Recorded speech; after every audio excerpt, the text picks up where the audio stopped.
This is Raymond with Vaping 360, hanging out with Jaybo from Wismec, who has an update on the Reuleaux line of mods and also an update on the Amor line of atomizers.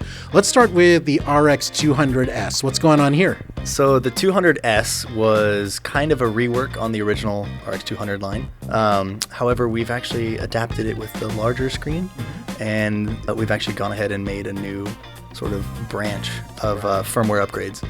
So it's much the same, but slightly different. Obviously, the appearance is different. We're going to do a small tweak with some of the colors. We'll see. Not quite sure what that's going to look like just yet. But yeah, with the screen upgrade, it does kind of look a little bit more done up. As I mentioned, it's the same internal, same performance, but again with the different line of same performance. I don't want to be like it's the same, because it isn't. But functionally, yeah.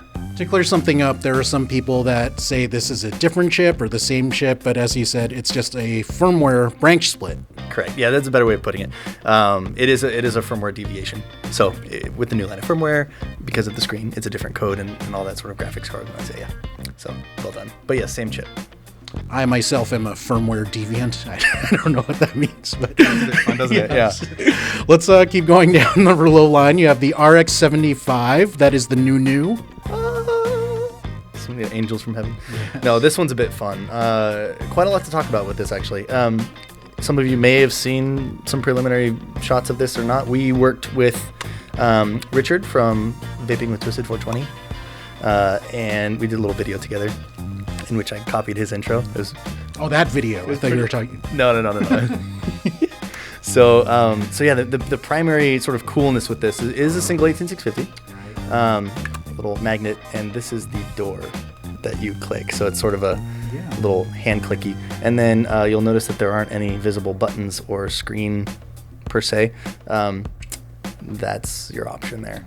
So this was the primary shape was actually inspired by one of my good friends that works here with me. His name is John, and he ended up sort of getting this concept from an old Porsche later, and so we adapted it to be part of the RX line, and again with Richard's cues doing the click button fire and some other things, we came up with this bad boy. So it's sort of the ultimate in stealth setup, and it just looks so cool.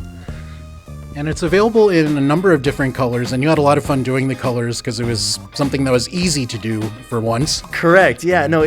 Pretty much what happened with this is we were looking at the design and going, okay, well, I want my Tiffany blue, or I can't say Tiffany, my cyan color, or Robin eggshell blue, I think is what another manufacturer calls it. So we wanted to do this, but then also have it be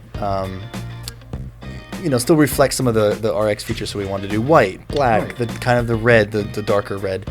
And so we were looking at different options, and we started playing with the body color, and we realized really quickly, well, if we just make this entire internal subsection out of a molded plastic, we can easily change the color of the plastic, and we've done so. So this makes it kind of a cool effect on the manufacturing side that actually ends up taking a pretty prominent feature in the consumer market. And yes, there will be other colors. We call the blue phthalo blue, like Bob Ross did. Phthalo blue. Yes. I'll buy that. That's acceptable. On top of that is the Amor Mini. That is also new. Yeah, this is a bit of fun. So a few of you might be familiar with the Amor tank.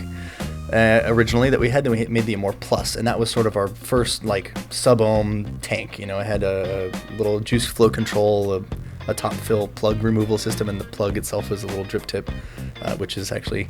Hey, that's familiar. Yeah, very familiar. This is actually one of my old drip tip designs that I was actually really happy to see on another device. So we made the Amor Plus coil, and that performed very well, but like I said, some people saw it, some people didn't. So we were like, well, how can we sort of keep this coil going and actually showcase the coil? And so the concept for this came up based on building a little baby tank around that coil. And I wanted to do hidden airflow. It's a little bit unique. The airflow actually comes in from the side, but it's a top airflow, even though it's on the bottom. So the reason for that is that the airflow holes are pointing upwards vertically. And this means that the tank, even though it is bottom airflow, will actually not leak as much, if at all. And it is your standard, unscrew top fill sort of thing. But it is just a really clean, simple little tank with a great coil inside, a great engine under the hood, if you will. And a fantastic drip tip. Yeah, well, yeah. Some might be more biased than others.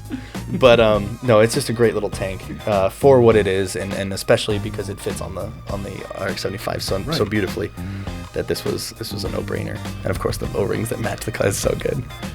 And it's TPD compliant. It is, because of the 2 mil restriction. We have some limitations now, but that doesn't mean that it actually limits our design. In fact, if no one ever told you that there was a restriction, you'd go, oh, that's a really cool device. And you kind of go, yes.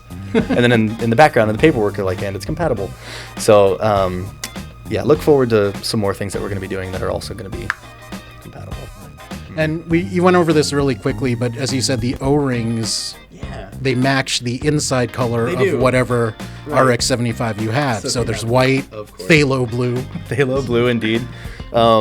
We have the dark red and, of course, the black O-rings to be normal, So it's just kind of a fun little feature that normally you wouldn't think of, but in fact makes quite a bit of difference when you're doing the hand check. Oh yeah, when you're accessorizing is important. Gorgeous. Yes. Yeah, absolutely. So I think this allows people to kind of enjoy the standard function of a box mod, perhaps in a different form, and specifically something that's a little bit more modern, a little bit more sleek, definitely RX styling.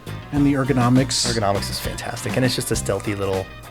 It's mean. You put it on the table, it just looks nice. Now, because of the cutaway, what if you put something like your old Bambino Atomizer on that? What would that look like? We actually, so I don't know if you can see this per se, but there's a little angle just here. That was done exactly for that reason, because we put a Bambino on and the drip tip comes up just so, and you can get your mouth in there just fine. Excellent. We tried to make it compatible with not only all the 22mm devices, especially the small ones like the Bambino and some other things, but this actual cutout behind it is in fact 24. Oh. So if you put a 22 on and the back airflow is in this little crevice here, you're actually not restricting your airflow. Very cool. I'm looking forward to seeing what's next from you, Jabo. And if you want to keep up with what Jabo's doing, go to the Wismec website, and for the best vaping reviews, guides, and features, go to Vaping 360, the home of vaping.